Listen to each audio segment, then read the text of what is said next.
we're gonna start finishing. We got 2 weeks to go on the Tabernacle, and this morning we're gonna start talking about it and the room itself. We've talked about the purpose of the tabernacle, the preclusion of the wall, the propitiation of the altar, the purification by the laver, the provision of the table of showbread, the power of the golden candlestick, prayer at the altar of incense, the paradox of the veil, and now the presence of God in the Holy of Holies. And this was the main thing to get there. Now, maybe you're anticipating something exciting. The thing is that you've had access inside that veil, within the veil, ever since you got saved. So you tell me, is it exciting? And being in the presence of God? Sure it is. I can imagine it was exciting for the priest that went in there once a year. I'm not sure what kind of excitement that was. I would think he would be scared stiff. They weren't supposed to sweat, and you tell me how that's possible. They were not allowed to sweat. That's why they wore linen. And God didn't want to see that sweat, because what that sweat's connected with is sin. Because sweat shows up, you live by the sweat of your face after the fall. You know when Jesus took on sin, because he sweat, as it were, great drops of blood. That's when it happened in the garden. That's when he took on took on our sins and took on a sin, became sin. Because that sweat doesn't show up till then. And he doesn't want to see sweat. I don't know, they'd had to drug me. I would have been sweating just from putting it on, the garment and everything. But then to know I'm going into the presence of God and they got a rope tied around my ankle, that if I do something wrong, they're just going to drag out my dead body. That would cause me to sweat. So I don't know, maybe they went through a lot of priests. We don't read in the Bible where they ever drug one out. But aren't you glad there's no veil and you have access? You've really had access all along. When you walked inside there, where you had the table of showbread picturing the Word of God, and you had the golden candlestick picturing the power of the Holy Spirit, and then you had the prayer altar in front of you, you have always seen into the Holy of Holies. You have always had access. In fact, those things helped you fellowship with God in that place. Turn to Hebrews chapter 4, verse 16.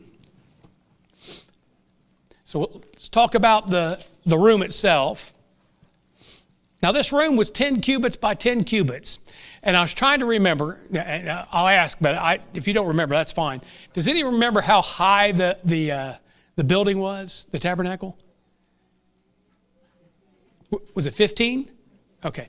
I'm wondering, I think it's a cube. I think it's 10 cubits. That means it'd be 15 feet by 15 feet by 15 feet. A perfect cube. I don't know what that means, but okay. Look in your notes for the first, see if you wrote that down. 10 cubits by 10 cubits. So you once that priest walked behind that veil, he would take that little censer full of prayers, or the incense, picturing prayer. He took that in with him, okay? And then he took blood with him. So he had two things with him. He slipped behind that veil, and he would be in a 10 by 10, or if you want to, in feet, 15 by 15 foot room, and maybe 15 foot high. I don't know. It's amazing. There's so many movies out there about cubes. Isn't it amazing? I can remember a Star Trek when the Borg, remember the cube? Okay, there's another one where these people are trapped in a cube and they're trying to get out, and they go from cube to cube to cube, and there's all kinds of things out there. But I think humanity's fascinated with a pyramid, but they're also fascinated by a cube, and the fact that you go into this perfect cube, and there's nothing to the space and nothing to the room. There's nothing to the ark. 20 by 20 by 20. 20 by 20 by 20. Okay. That means it's higher. 20 cubit, huh? Okay. So it's not a perfect cube. It's just 10 by 10 when you walk in there, unless there's a ceiling there. 20 by 20 by 20. It is perfect. It's just a bigger cube. Or you're looking at you're looking at Solomon's. Okay. Okay. I was talking about the tabernacle. You almost destroyed my whole thesis here. I'm just kidding. No, it wouldn't. 10, what's that the number of? Gentiles. I've always amazed that if there's one place that represents the Gentiles, where the King James Bible came from, right? I mean, it would be Great Britain, England. Okay, that's where the King James Bible came from. And where does the prime minister? Where does the prime minister live? Number 10 Downing Street. How do it know? I mean, how can that be? Number 10 Downing Street. Not number 12 or number 11 or number 9, but number 10. Number of the Gentiles. And the Gentiles gain access. If you think about it, we gained access before the Jews did into the holiest of holies. Listen, through Jesus Christ in the church age, every believer has access to the throne of God. And that Jew still does not have that kind of access because of his rejection. I'm talking about as the nation of Israel. Individually, a Jew that's saved, just like you and I, they have access. I told you Hebrews 4:16. It says, "Let us therefore come boldly into the throne of grace, that we may obtain mercy and find grace to help in time of need." Dr. Ruckman's got a good note about that. He said that mercy is negative and grace is positive. And he said, and this made sense. A lot of Christians spend more time seeking the mercy of God because of their sin and they're messing up than they are the grace of God that they need to live. And that's probably true. But you're there to get both. Not only to say, God forgive me for what I've done, have mercy on me, and that's fine, but you're also there, you can ask for grace. I think that promise there about giving, that all grace would abound toward you, I think that's worth going in there for. Listen, when I come before the Lord, if I've been a tightwad and stingy and just resisting helping anybody or doing anything, well, then I want Him to do something for me. I want grace to abound.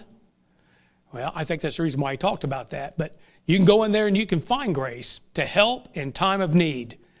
I've been praying all week. We're in a time of need, mercy and grace. But it's not, you say, well, it's in Hebrews. Well, you know that 3 times in the Pauline epistle, they're out there somewhere, the epistles, but I don't know where they're at. Somebody will dig some up. But look at Ephesians chapter 2. Ephesians chapter 2, 3 times in the Pauline epistles, we are told that we have access. Well, we'll look at Ephesians first. I want to go to Romans, but Ephesians is fine. Ephesians 2, look at verse 18 and 19. "For through Him we both have access by one Spirit unto the Father." It's interesting that even when that priest walked behind that holy place, what is the only thing he could have possibly seen sitting on that mercy seat? Cloud. Other than that, he wouldn't have seen anything. He was like, went in there going. He might have felt something, and maybe that cloud was there just to let him know that he was in the presence of God. God the Father's not a cloud, but God the Father manifests Himself as a cloud. You know why? I thought about this. You can't make an image out of a cloud. If it's enfolding itself, you can't make an image out of it. I think that's the reason why He chose cloud. He says, "Now therefore you're no more strangers and foreigners, but fellow citizens with the saints and of the household of God." The shame of it is that most Christians don't take advantage of it. Ephesians chapter 3, verse 12, it says, "In whom we have boldness and access with confidence by the faith of Him." If we're not just to go in there sheepishly You know, now don't go in arrogantly. There's a difference between being bold and being arrogant. But go in there knowing that because of what Jesus Christ did, because of what he did, because of his blood, you have a right to be in there. You've been given that right. Not that you deserve it, but you've been given it. You've been given access. So go in boldly. Go in confident. He's your Father. Okay? But go in humble. That's the key. Go in humble.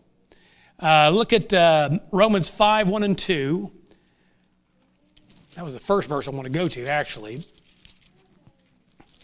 Romans 5, verse 1 and 2. It said, therefore, being justified by faith, we have peace with God through our Lord Jesus Christ, by whom also we have access by faith into this grace, wherein we stand and rejoice in hope of the glory of God. Access, access, access. And that's what we've got. When we walk into the, I'm saying spiritually, our tabernacle, there is no veil. It's been rent from the top to the bottom. It's gone. So the Christian is in the minute we walk into that tabernacle, we're in the presence of God. You know what? Truth of the matter is, we're probably always in the presence of God, aren't we? I mean, we're in Him. We're in Christ Jesus. And He's seated at the right hand of the Father. The Bible says we're seated in heavenly places in Christ. We're always in His presence. Maybe that's the reason why the Pauline epistles doesn't talk about going in. We're already in. We just have access to the Father. Okay. Let's talk about Exodus chapter 25. We're going to talk about the ark.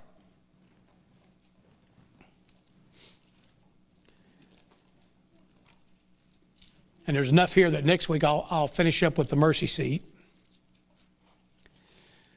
Exodus 25, starting at verse 10. And they shall make an ark of shittim wood, 2 cubits and a half shall be the length thereof, a cubit and a half the breadth thereof, and a cubit and a half the height thereof. And thou shalt overlay it with pure gold, within and without shalt thou overlay it, and shalt make upon it a crown of gold round about. And thou shalt cast 4 rings of gold for it, and put them in the 4 corners thereof. And 2 rings shall be in one side of it, and 2 rings in the other side of it. And thou shalt make stays of shittim wood, and overlay them with gold. And thou shalt put the stays into the rings by the sides of the ark, that the ark may be borne with them. The stays shall be in the rings of the ark, they shall not be taken from it. So this is one of the few pieces, it's the only piece, that is ready to roll and be carried at a moment's notice. All the rest of them, they would remove the staves that they used to haul it with, but the ark had stayed there. And they shall not be taken from it. And thou shalt put into the ark the testimony which I shall give thee. Okay, now let's stop right there for that, because then he talks about the mercy seat there, and we'll get into that next week. So we have this. Notice that it has a crown of gold around it. That matches the table of showbread, and I believe the altar of incense all had a crown around it. It's made of shittim wood. There's the humanity of Christ. It's overlaid with gold. There's the deity of Christ. And it's overlaid within and without. So if you saw this thing, it just looked like a gold chest or a gold box. And the size of it, see, 2 cubits and a half shall be the length thereof, a cubit and a half the breadth thereof, and a cubit and a half the height thereof. Did I write down what the size of that would be? I thought I did. It's not very big.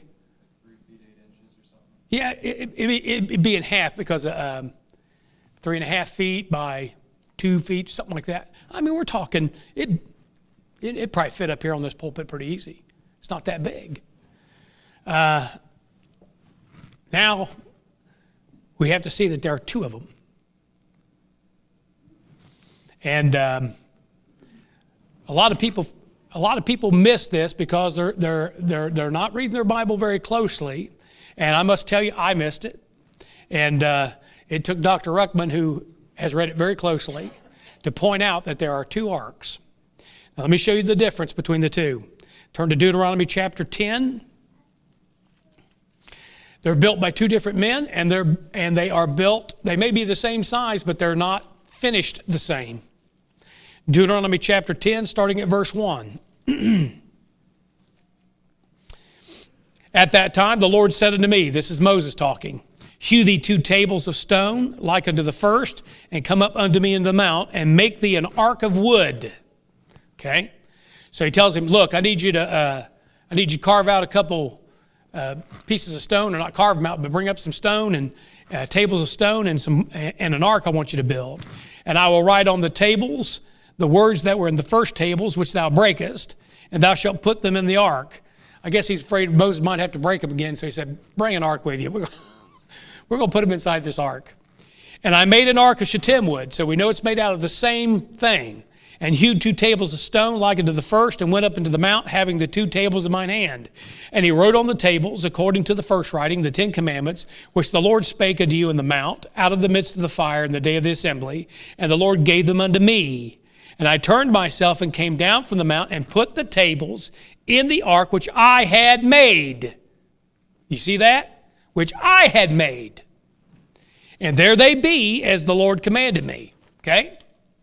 Now look at Exodus 37. Exodus 37. And there's some mystery behind this. There's some things that I'm not quite sure what's happened. I know where one of them is, but I don't know where the other is. Oak Island. Yeah. Exodus 37, 1-2. And Bezaleel, I guess that's how you pronounce that, Bezaleel made the ark of shittim wood. Now, he made this one. 2 cubits and a half was the length of it, 1 cubit and a half the breadth of it, 1 cubit and a half the height of it.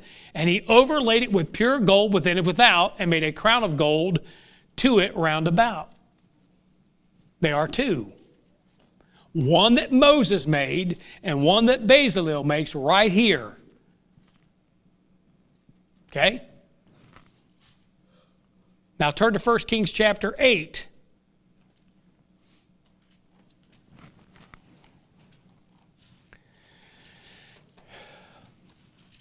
Now the thing that I don't understand and I don't know is which one the Israelites are using, or are they using one, or are they using both? Is one just for inside the tabernacle, or is there one that they're using when they marched? We'll see that they had the ark go before them. Which one? I don't know. Look at 1 Kings 8. He says there in verse 3. Now we're going to find out which one this one is. And all the elders of Israel came, and the priests took up the ark, and they brought up the ark of the Lord, and the tabernacle of the congregation, and all the holy vessels that were in the tabernacle, even those did the priests and the Levites bring up. And King Solomon and all the congregation of Israel that were assembled unto him were with him before the ark, sacrificing sheep and oxen that could not be told nor numbered for multitude. And the priests brought in the ark of the covenant of the Lord unto his place, into the oracle of the house, to the most holy place, even under the wings of the cherubims. So this is Solomon's temple, and he's putting a particular ark inside that temple. Let's see if we can figure out which one it is. For the cherubim spread forth their 2 wings over the place of the ark, and the cherubims covered the ark and the staves thereof above. And they drew out the staves. Now notice that they're not keeping the staves in. It's permanent. Yep. And they drew out the staves, that the ends of the staves were seen out in the holy place before the oracle. And there's a lot been done about that oracle thing there too. Anyway, and they were not seen without. And there they are to this day. There was nothing in the ark save the 2 tables of stone which Moses put there at Horeb. This is the wood one. So what happened to the other one? When the Lord made a covenant with the children of Israel, and they came out of the land of Egypt, and it came to pass when the priests were come out of the holy place, that the cloud filled the house of the Lord. Huh. Why that one?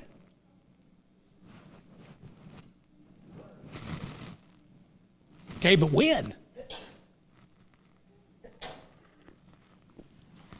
Before Solomon built the temple? I don't know. I have no idea when. It could have been the siege of Nebuchadnezzar. You'd think. But you notice he doesn't build one. Everything else is rebuilt. The laver is like 2 or 3 times the size, and so is the altar, and the size of the room are doubled. Look at what the pattern that they've got. And draftsmen know this, scale. It could be true to scale, but not, who knows, the one up in heaven might be gigantic, but it's true to scale down here of what God told him to make, possibly. Okay? You going to say something? You're looking at me. No? Okay. That wood one had just the tablets in it? Just had the tablets in it. We know that the other one we're going to see here. It has the almond. Yep. Yeah, it has 2 more things in it besides. And that's the one that you touched. Okay, but now here, figure this out. There must be 2 sets of tablets. And he said he would give them the testimony to put in it. So the Lord may have made not only just 2 sets, but he would have made 3 sets. First set got busted. Yeah. Second set gave to Moses. He put it in that ark. And then the third set was put in the one that Basil. Copies. Where's the original one? Yeah. Well, we had an original autograph, then another original autograph, and now we have a third original autograph. And that'll. Huh? The Lord dug up the originals and put them back. No, he invented super glue for them. I don't know. Huh? Well, that's good. That's a good question. Look at Psalm. What's we're getting? Psalm 132:8. Psalm 132:8. So there's some mystery behind these things. I'm anxious. I'm like Joe, man. I hope they find one at Oak Island. And I hope they find all the things of the temple. It's not that the Israelites cannot produce these things, but if you'll notice, they didn't reproduce the ark. The one that Solomon uses in the temple is one that's already made. The one that Moses made that was on the mount. Now, Bezalel makes one, and I'm not sure what the purpose is. And it may be that Bezalel makes one that goes up, and there's a possibility. We'll get to it. Psalm 132:8. Arise, O Lord, into thy rest, thou and the ark of thy strength. Now, when I was teaching back in the days of Bible Institute, I tried to tell the class that the ark could fly. And I got ridiculed. It looked at me like I was crazy. I'm like, what in the world? Why can't you believe that? Then Raiders of the Lost Ark comes out. I said, man, even Hollywood believes it flies. What's wrong with you people? Jeremiah 3:16, turn there.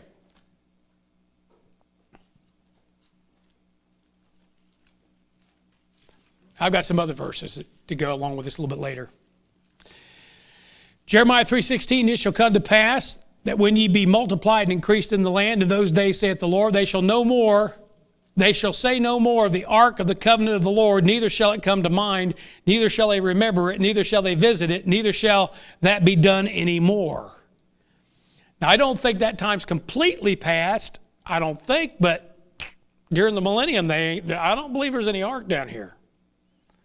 Now, in the tribulation there may be, but I don't know that. I would think before they could ever erect the tabernacle, they'd have to have some sort of ark. But are they going to have one of the originals? Don't know. Maybe it's not an original. Because you know who sits on that? You know what sits on that ark, don't you? The mercy seat. Who's going to sit on that mercy seat? Who? The devil. The Antichrist is going to sit on that mercy seat. Isn't he? What happened the last time a God stood before that ark? He got cut off at the knees and landed flat on his face. We'll get to that too. Listen, this is not about a box. This is about the presence that's in the box. You got to think outside the box here, okay? God, you can't contain God, can you? Heaven and earth it's his throne, or the earth is his footstool. Heaven is his throne. He says, what house will you build me? Well, if you can't build him a house, you certainly can't build a box. But the Lord can make known his presence in that box. See, I can see how everybody got fouled up with idols, but if I was worshiping anything, it'd be a chest of drawers. Huh? Think about it. If there's anything that had power in that Old Testament, it was that ark. So if I got fouled up and didn't know what God was, that God is a spirit, I'd be worshiping before a dresser, because that's what he looks like. Okay, y'all don't, come on now.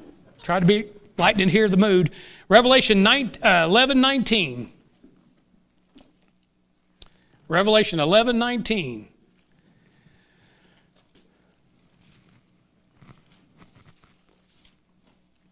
And the temple of God was opened in heaven, and there was seen in his temple the ark of his testament. Oh. We've got one that's not here anymore. And there were lightnings and voices and thunderings and an earthquake and great hail.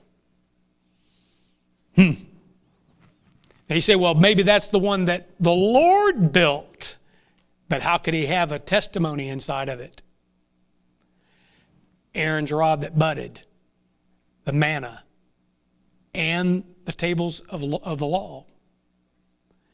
I mean, I guess he could fabricate those, but why have a counterfeit, or why have a fabrication of the real thing? I mean, why not have the real thing? So I think I believe that one of these arks has been raptured, taken out. You say, when? Don't know. Don't know. But there may be one still down here, because there are two. Now the measurements is 3.5 feet long by 2 feet wide, 2 feet high. 3.5 feet long, 2 feet wide, 2 feet high. That's not very big.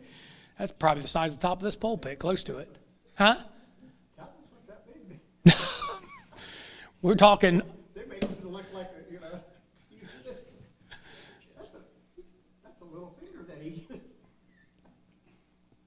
And, well, they carried this thing around. When they carried it around, things happened. Now, look at Hebrews 9:4.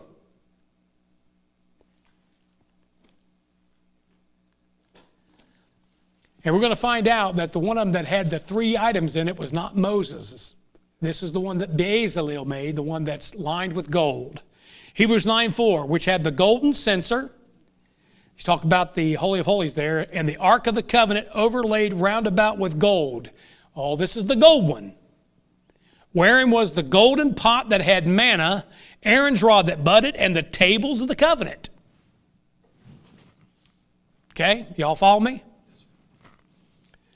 So the one that Bezalel made is the one that had the 3 things in it. And this may be the one that went up to glory. So there's one left down here. Now, you see, it's probably rotted and turned to dust. Maybe. I don't know. Or maybe it's been preserved. And maybe they'll find it. I don't know. There are 3 things inside this ark, this golden one. The tables of the law. And of course, the ark's going to picture Jesus Christ. And the Bible says he is the end of the commandment. He is the righteousness of the law. He is the fulfillment of the law. Aaron's rod that budded, and Jesus Christ is called the rod of Jesse. Okay? He is the chosen of God. God used that almond rod to choose Aaron, a priesthood. He chose the rod of Jesse, a priesthood after the order of Melchizedek. And then there's the golden pot of manna. And Jesus said, I'm the bread of life. So everything inside that ark is a testimony to Jesus Christ and a picture of him. And that one may be in glory. The ark is the first item made. Even though we've talked about the wall, we've talked about the brazen altar and the brazen laver and all the furniture inside the first room, the ark was the first thing made. And God made the first move to bring men into the presence of God. He always makes the first move. And notice that he has the preeminence over everything else. Now, I don't know this, I don't understand this, but Moses was saved by an ark, Noah was saved by an ark, and Jesus Christ is the foundation for God giving mercy to man. And he's like an ark. We're in him, are we not? Okay? And he's the foundation for mercy. Moses found mercy, and he was saved. I don't know how you some bulrushes is an ark, and then what Noah made is an ark, and what they made there was an ark. I guess it's just they said that Dr. Ruckman has said that what Noah built would look like a floating coffin. A floating coffin. Just a box. So those bulrushes might have been like a box that Moses had put in, just the way it was made. And then Jesus Christ, well, we have access into him, and we have access to the Father because of him. The Father's presence was upon the mercy seat between the cherubim. So when you walked into this Holy of Holies, there you were in the presence of God, because he would be sitting on that mercy seat. Well, he would be present on that mercy seat. I don't know if he's sitting or not, but which was upon the Ark of the Testimony. Look at Numbers chapter 7, verse 89.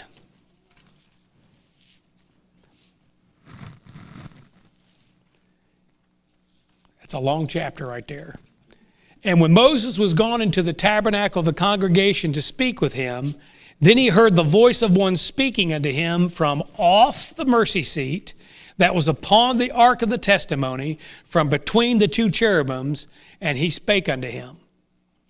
And that's interesting, because the mercy seat lies between the law and God. Okay? You have the ark. What do you have inside the ark? You have the tables of the tables of the law, right? Then you have the mercy seat sitting on top of the ark. And then you have the presence of God. Okay? Notice you have, how'd I say it? The mercy seat lies between the law and God. So the mercy seat's going to picture Jesus Christ, that's for sure. Okay, now, quickly, let's talk about the ark. Let me read these to you. If you want to write them down, just write them down. That way I can go through them a little quicker. Numbers chapter 10, verse 35 and 36. There's some supernatural events always connected with this ark. Remember, it's not the box. It's the presence of God in the box. Okay? And it came to pass, when the ark set forward, that Moses said, Rise up, Lord, and let thine enemies be scattered, and let them hate thee, flee before thee. And when it rested, now I just don't think two guys are just carrying this thing around, and Moses saying, Rise up, O Lord. Well, he's kind of just sitting there being carried. I think the thing took off. Okay? And when it rested, he said, Return, O Lord, unto the many thousands of Israel. That wasn't enough conclusive evidence for the class, by the way. They just looked at it and said, why would you say, Rise up, O Lord, return, O Lord, when he's being carried? Okay, turn to 1 Chronicles. Let's keep going. 1 Chronicles, 2 verses there, 14, verse 12 to 17, and then 15, verse 1. And when they had left their gods there, David gave a commandment, and they were burned with fire, and the Philistines yet again spread themselves abroad in the valley. Therefore David inquired again of God, and God said unto him, Go not up after them, turn away from them, and come upon them over against the mulberry trees. And it shall be, when thou shalt hear a sound of going in the tops of the mulberry trees, that then thou shalt go out to battle, for God has gone out before, or gone forth before thee, to smite the host of the Philistines. David therefore did as God commanded him, and they smote the host of the Philistines from Gibeon even to Gazer. And the fame of David went out into all the lands, and the Lord brought the fear of him upon all nations. And David made him houses in the city of David, and prepared a place for the ark of God, and pitched for it a tent. Coincidence that he's immediately talking about the ark of God after he said, when you hear a going in the mulberry trees, know that the Lord goeth forth to battle for you. How many of you think it flies now? Rest of you are failed. No. All right. Yeah, well, I mean, unless they're fling the thing up in the air. But it didn't say it's the ark. But then the first verse of the next chapter talks about bringing the ark and pitching a tent for it. Okay, y'all? Okay. Now look at it. Thomas. Blessed are those that have not seen and yet believe. Okay? Huh? All right.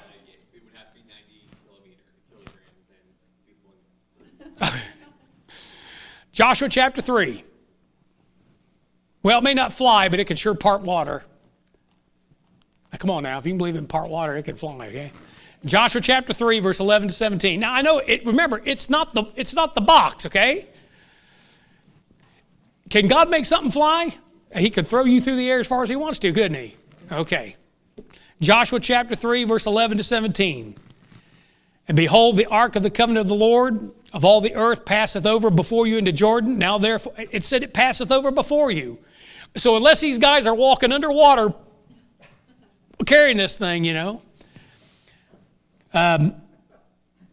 it shall come to pass as soon as the soles of the feet of the priests that bear the ark of the Lord of all the earth, shall rest in the waters of Jordan, that the waters of Jordan shall be cut off from the waters that come down from above, and they shall stand upon a heap. And it came to pass, when the people removed from their tents to pass over Jordan, and the priests bearing the ark of the covenant before the people. So it looks like they are carrying it. It's just the water is going away from them. And it says, as they that bear the ark were coming to the Jordan, the feet of the priests that bear the ark were dipped into the brim of the water. For Jordan overfloweth all his banks all the time of harvest. That the waters which came down from above stood and rose up upon a heap very far from the city Adam, and is beside Zaratan. And those that came down toward the sea of the plain, even the salt sea, failed and were cut off, and the people passed over right against Jericho. And the priests that bear the ark of the covenant of the Lord stood firm on dry ground in the midst of Jordan, and all the Israelites passed over on dry ground until the people were passed clean over Jordan. Okay, maybe I can't prove it that flew, but it was the ark when the waters receded. It was the presence of that thing, obviously the presence of God, but that ark was there. Not only that, but then when they get over to Jericho, what happens? What do they use the ark for with the city of Jericho? To make the walls fall down flat, right?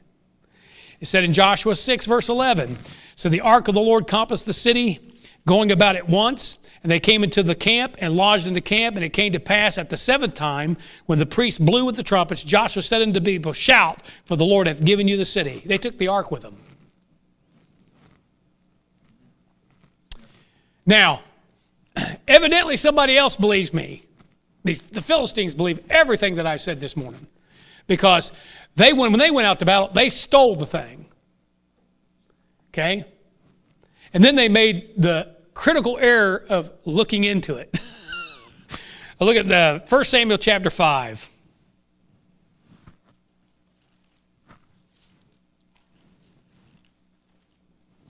First Samuel chapter 5, verse 1. And the Philistines took the ark of God and brought it from Ebenezer unto Ashdod. And when the Philistines took the ark of God, they brought it unto the house of Dagon and set it by Dagon. That's the fish god. You know that hat the Pope wears? When he goes like that, you'll see a fish head. Okay? That's because he's connected with Dagon, the fish god. So they got this fish god with this fish head, standing there right next to the altar. When the Philistines took the ark of God, they brought it into the house of Dagon and set it by Dagon. And when they of Ashdod arose early on the morrow, behold, Dagon was fallen upon his face to the earth before the ark of the Lord. So it may not be a fly, but it can part water and push over false gods.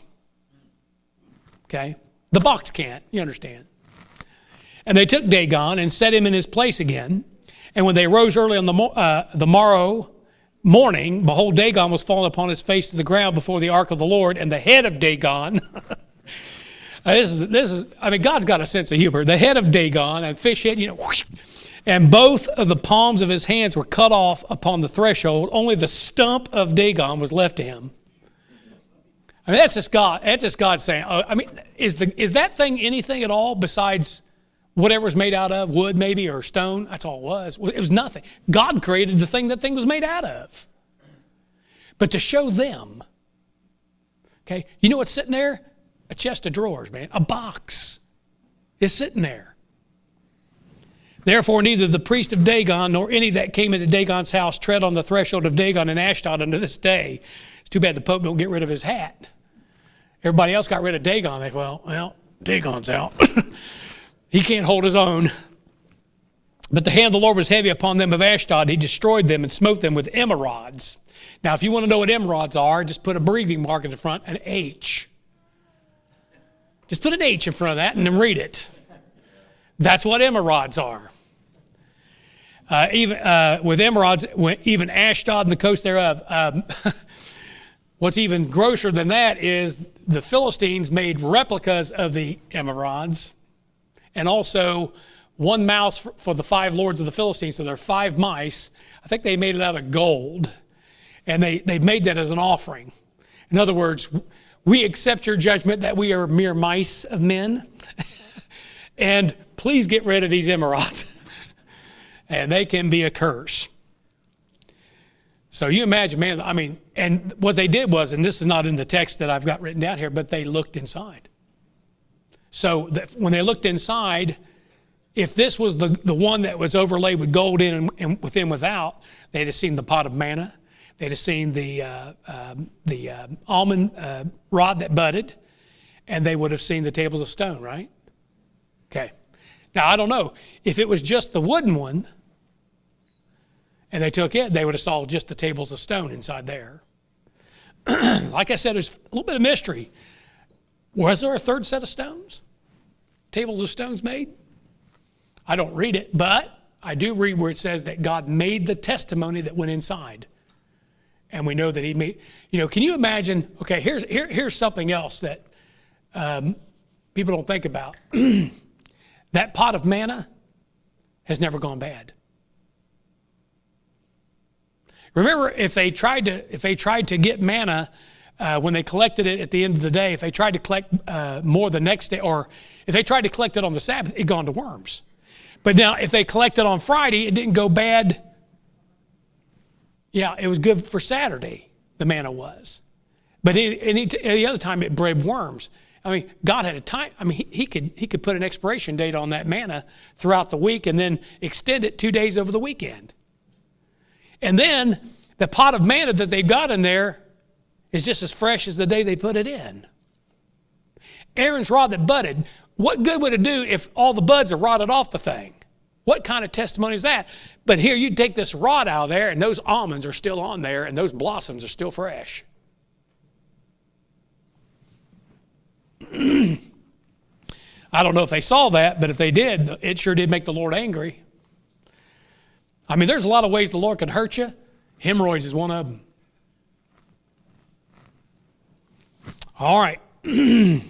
So there's one ark in heaven, and there may be one more ark down here. Who thinks they're going to find it? Okay? Okay? Anybody else think they're going to find it?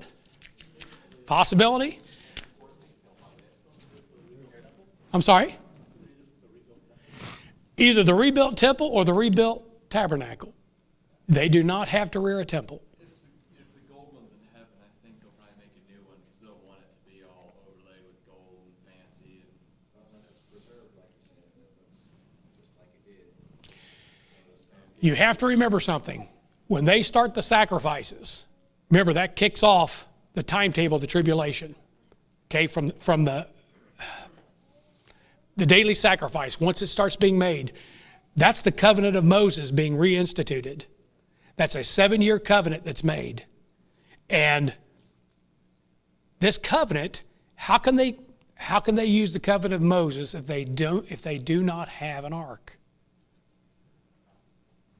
I don't know. I know they can make sacrifices. They can make sacrifices without a tabernacle. They can rear an altar today and start making sacrifices. But eventually, at least after the first year, don't they have to make a sacrifice and bring it in to the holy place? Okay. They can build everything, but the ark is the one thing they don't have the testimony. They don't have the tables of the law. So I don't know. So somebody, Oak Island or wherever, who knows, man, somebody dig that thing up. But boy, if they do, my eyes go, I'll say, uh-oh, amen. It may be. I'll tell you what I think. I think those Jews, do you think that those Jews in 70 AD, when Titus with the 8th and 10th Legion is surrounding that place, and who knows how many other legions, but those in particular, and they're getting ready to storm that place and getting ready to take, do you think that God did not have them, they did not have a hiding place for that? I'm going to show you something next week. This is Gordon's Calvary, the place of the skull. And you can't, this is not a very good picture, but you can see the eyes and the chin and kind of like right there. You see that thing right there? That's Jeremiah's grotto. That's that cave. That it may be, that's not far from the Temple Mount.